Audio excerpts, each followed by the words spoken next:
Hello friends, welcome to our channel. और आज हम बात करने वाले हैं आज की जो प्रॉफिट बुकिंग या फिर गिरावट आई है उसके बारे में। अगर आप हमारे चैनल पे फर्स्ट टाइम आए हैं तो हमारे चैनल को सब्सक्राइब करना मत भूलिएगा और बेल आइकन भी ज़रूर प्रेस कीजिएगा। देखिए, इसके पहले हमने हमारे चैनल पे ऑलरेडी दीपक नाइट्रेट, बजाज ऑटो और टाटा पावर के बारे में बहुत सारे वीडियोज़ बनाए जहाँ पे उसके फंडामेंटल्स और फाइनेंशियल भी ऑलरेडी डिस्कस किए हैं। तो देखिए, दीपक नाइट्रेट की आज की जो क्लोजिंग हुई है वो हुई है 2590 पे। तो आज जो हुआ है वो देखिए, यूएस बॉन्ड यील्ड जो है वो 1.6 से बढ़कर हो गई है 1.83, जो कि हाई है। जो डॉलर इंडेक्स है वो 93 से 95 बढ़ गया है। और उसी के साथ जो विक्स है वो 17 हो गया है। 17 तो अभी न्यूट्रल है, जैसे ही 20 के ऊपर जाएगा तो इसका मतलब है कि मार्केट में वोलेटिलिटी बहुत ज़्यादा आ जाएगी। तो देखिए, ये रीज़न की वजह से यूएस मार्केट जो है वो गिर गया है और उसके चलते हुए उसका हमारे यहाँ पे भी उसका रिएक्शन दिखाई दिया है।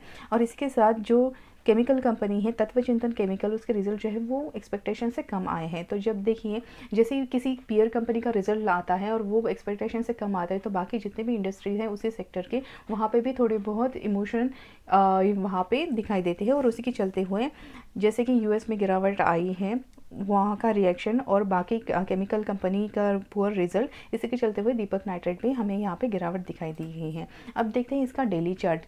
अब यहाँ पे डेली चार्ट में अगर हम यहाँ पे देखें तो देखिए, आरएसआई अभी भी 62 के आसपास है।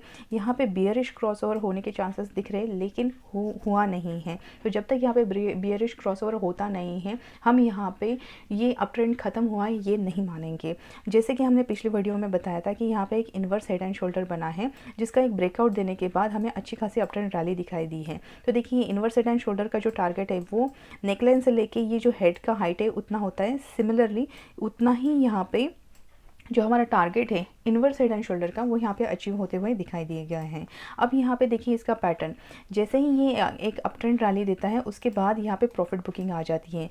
सिमिलरली यहाँ से भी एक अच्छी खासी अप ट्रेंड रैली दी है। अब यहाँ पे थोड़ा बहुत प्रॉफिट बुकिंग आ रहा है। तो हमारे पास अभी सपोर्ट कहाँ पे, देखिए सपोर्ट जो है वो है हमारा 2500 के आसपास, क्योंकि इसने ऑलरेडी ये जो रेजिस्टेंस है ये जोन क्रॉस किया था। अब ये यहाँ पे सपोर्ट का काम करेगा।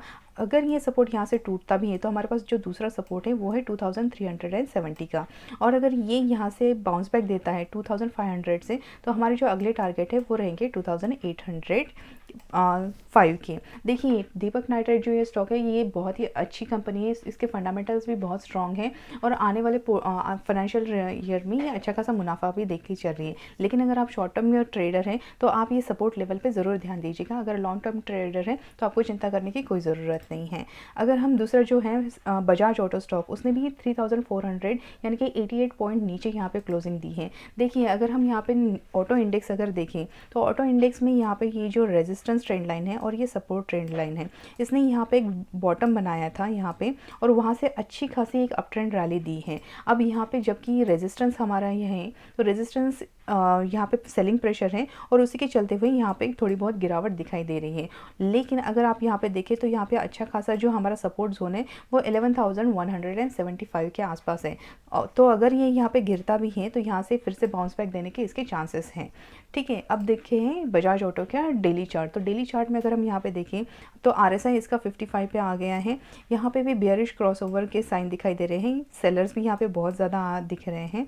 अब देखिए, यहाँ पे ये जो स्टॉक है इसने जो यहाँ पे लो लगाया था उसके बाद इसने अच्छा खासा यहाँ पे अप ट्रेंड दिया था। अब यहाँ पे हमारे पास सपोर्ट जो है वो है 3346 का। और ये आज जो इसकी क्लोजिंग हुई है ये ऑलरेडी अच्छे खासे जहाँ पे बॉटम बनाया है 3417 का, ऑलरेडी इसने बहुत दिनों से यहाँ पे कंसोलिडेशन किया है और वहीं पे आके इसकी क्लोजिंग हुई है। अगर ये यहाँ पे सस्टेन करता है तो हमारा जो नेक्स्ट टारगेट है वो रहेगा 3600 का। लेकिन अगर ये यहाँ से ब्रेक होता है तो हमारे पास सपोर्ट है 3346 का।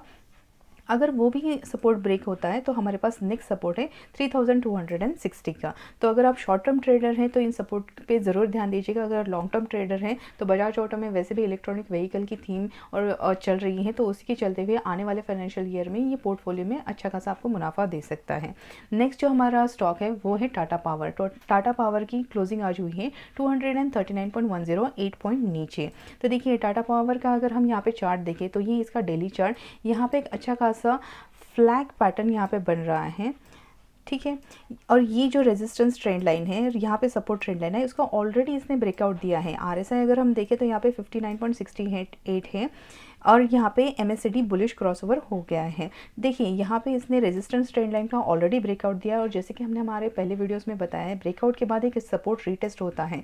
तो यहाँ पे अगर सपोर्ट रीटेस्ट भी होता है तो हमारे पास 231 का ये जो सपोर्ट है ये अच्छा खासा सपोर्ट है। लेकिन अगर ये भी सपोर्ट तोड़ता है तो उसके बाद जो हमारा मेजर सपोर्ट है वो है 215 का। तो देखिए ये जो दो लेवल हैं 231 और 215 ये अच्छी खासी बाइंग अपॉर्चुनिटी है नए निवेशकों के लिए।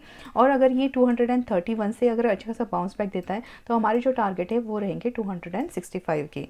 देखिए ये जो फ्लैग पोल जो पैटर्न है ये बहुत ही पावरफुल पैटर्न होता है। जैसे ही ये 265 के आसपास जाएगा, यहाँ पे सस्टेन अगर होता है और वहाँ से अगर ब्रेकआउट देता है 275 के ऊपर, तो हमारे जो टारगेट हैं वो लॉन्ग टर्म के हिसाब से बहुत बड़े रहेंगे। जितना कि इसकी लेंथ होती है इसके पोल की, सिमिलर उतना ही उसके आगे के आने वाले टारगेट होते हैं। तो इसलिए इन लेवल पे ज़रूर ध्यान दीजिएगा। टाटा पावर भी बहुत अच्छी कंपनी है, इसके फंडामेंटल्स भी स्ट्रॉन्ग है और आने वाले सालों में ये अच्छा खासा आपको मुनाफा दे सकता है। तो आई होप आपको ये वीडियो पसंद आया होगा। अगर वीडियो पसंद आए तो प्लीज़ हमारे चैनल को सब्सक्राइब कीजिएगा, बेल आइकन दबाना मत भूलिएगा और मिलते हैं हमारे अगले वीडियो में। Thank you so much.